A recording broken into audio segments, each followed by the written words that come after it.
السلام عليكم. يلا هما خرجوا لكم من مكتب تحرير الريف.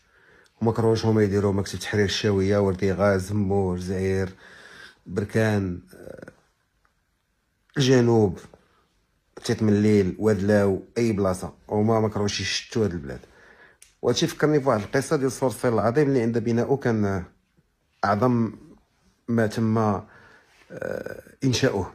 وقالوا بانه مستحيل ان شي واحد ينفذ من صورصيل العظيم نظرا لقوته، ولكن في اخر المطاف ما قدروا الا يرشيو بعض العساسه اللي كانوا واقفين في البيبان ودخلوا صحه سلام بدون اي مشاكل، غير باش فهموا بانه في اخر المطاف راه كاين خطر حتى من بعض الناس اللي كاينين معنا هنا اللي ما باغينش الخير لهاد البلاد.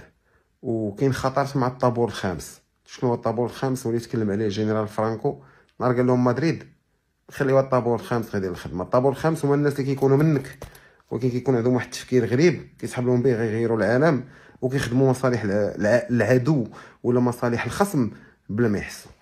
حنا دائما كنقولوها، ما عندنا حتى شي حاجه ضد الشعب، ولكن كاين بزاف الناس اللي من ديك الشعب وما باغينش الخير. حيت المساله ديال الشعب ولد الشعب والشعبي وشعيبه ولا كيجيني غريب هادشي. ما يمكنناش نفصلوا الامور، نفصلوهم حتى لواحد الدرجه وحتى لواحد النطاق، ولكن هادشي راه فات الحدود ديالو. وفيقوا شويه مع المياه.